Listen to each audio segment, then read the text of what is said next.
नमस्कार.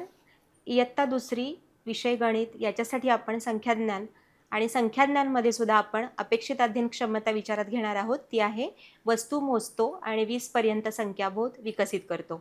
आता याच्यासाठी आपल्याला जी अध्ययन निष्पत्ती आहे ती आहे 0 ते 9 पर्यंतच्या संख्यांची समज विकसित होणे. आता संख्यांची समज विकसित होत असताना पहिल्यांदा विद्यार्थ्याला कोणते अडथळे येतात ते अडथळे आपल्याला पहिल्यांदा लक्षात घेतले पाहिजेत.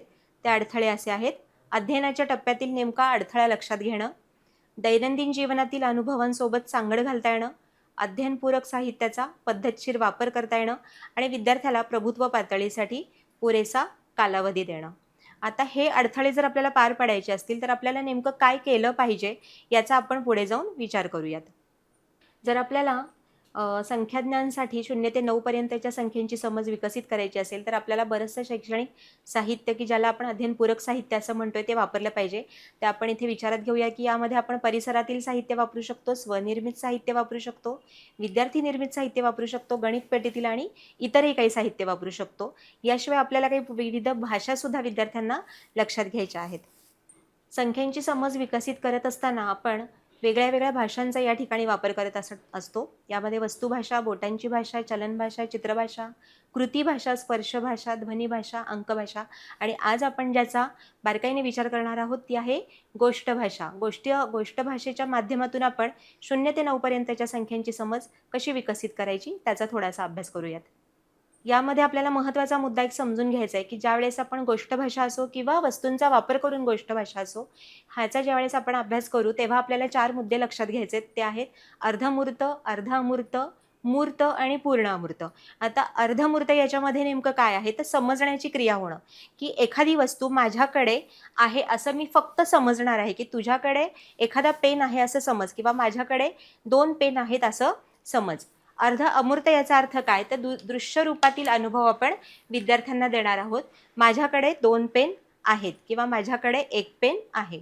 मूर्त याचा अर्थ काय तर प्रत्यक्ष विद्यार्थ्याला आपण साहित्य वापरायला देणार आहोत, की जसं एखाद्या विद्यार्थ्याच्या हातामध्ये आपण प्रत्यक्ष पेन देणं आणि त्या पेनचा वापर करून विद्यार्थ्यांनी सांगणं की माझ्याकडे 1 पेन आहे, माझ्याकडे 5 पेन आहेत. म्हणजे विद्यार्थ्याच्या हातामध्ये या ठिकाणी प्रत्यक्ष साहित्य येणार आहे. आणि पूर्ण अमूर्त म्हणजे आता आपण विद्यार्थ्याच्या हातामध्ये काहीही न देता किंवा आपल्याही हातामध्ये काहीही न घेता थेट विद्यार्थ्याची संख्येची समज विकसित झालेली आहे आणि विद्यार्थी एखादा अंक किंवा एखादी संख्या विद्यार्थी थेट ओळखत आहे. याला आपण पूर्ण अमूर्त असं म्हणूयात.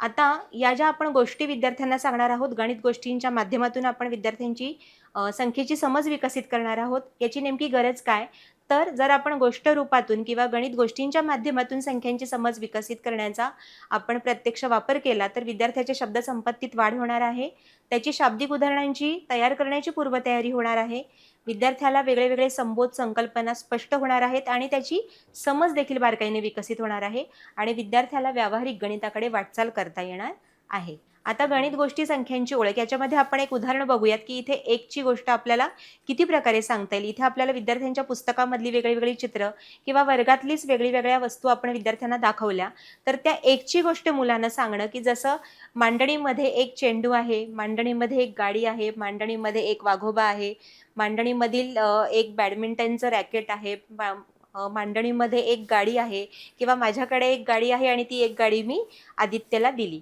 अशा प्रकारे विद्यार्थी जे आपल्याला वेगळी विधानं सांगणार आहेत विद्यार्थ्यासाठी ती छोटीशी गोष्ट असणार आहे. गोष्ट म्हणजे अगदी मोठी आपल्याला सांगायची नाही, पण विधानातून आपण गोष्टीकडे वाटचाल या माध्यमातून करणार आहोत आणि त्याला आपण संख्यांची जोड देणार आहोत.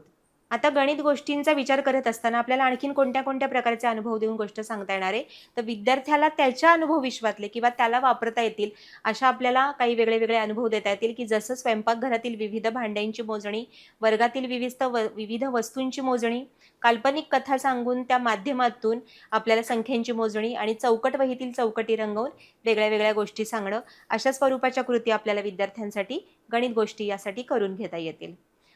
आता इथे आपण मगाशी 1 ची गोष्ट पाहिली आहे. आता इथे आपण 2, 3, 4 आणि 5 ची गोष्ट बघूयात. हे विद्यार्थ्यांनी सांगितलेली विधान आहेत ज्याला आपण गणित गोष्टी असं म्हणतोय की अमेयनं 2 पेन्सिली आणल्या, सोहमनं 3 खोडरबर आणले, दादाने 4 टोकयंत्र मला दिले, श्रीराजने 5 पेन आणले. याच्यामध्ये सुद्धा आपल्याला विद्यार्थी ज्या पद्धतीने संख्यांचा आणि वस्तूंचा वापर करून विधानं सांगतील ह्या विद्यार्थ्यांसाठी छोट्याशा गणित गोष्टी असतील. गणित गोष्टीतून आता आपण 0 ते 9 याचा आपण विचार करतोय, तर आपल्याला शून्यालाही सोडून चालणार नाही. आता माझ्याकडे 5 पेन होते किंवा श्रीराजकडे 5 पेन होते आणि त्याच्यातला एक पेन आपण प्रत्येकाला वाटला किंवा एकेकाला टप्प्याटप्प्याने दिला, तर शेवट माझ्याकडे काय राहिलं? तर माझ्याकडे काहीच राहिला नाही. म्हणजेच माझ्याकडे 0 पेन राहिले. ही झाली आपली शून्याची छोटीशी गोष्ट. आता इथे विद्यार्थ्यांनीच तयार केलेल्या काही छोट्या-छोट्या गोष्टी आहेत, की 5ची गोष्ट सांगताना याच्यामध्ये आपल्याला वैविध्यता दिसते, की आमची शाळा 5 वाजता सुटते, दियाकडे ₹5 आहेत, आज 5 तारीख आहे, आम्ही 5 दिवसांनी गावाला जाणार आहोत. म्हणजे प्रत्येक वेळी माझ्याकडे हे आहे, माझ्याकडे एक पेन आहे, ह्याच्यापेक्षा सुद्धा याच्या पलीकडे जाऊन सुद्धा आणखीन वेगळ्या-वेगळ्या प्रकारच्या छोट्या-छोट्या गोष्टी आपण मुलांना सांगण्यासाठी प्रेरणा देऊ शकतो. इथे आपली ईश्वरीची गोष्ट आहे. ईश्वरी उन्हाळ्याच्या सुट्टीत तिच्या मामाच्या गावाला गेली. मामाने सर्व बच्चे कंपनीला बागेत फिरायला नेलं. बागेत या मुलांना काय काय दिसलं पहा आणि मोजून सांगा बरं.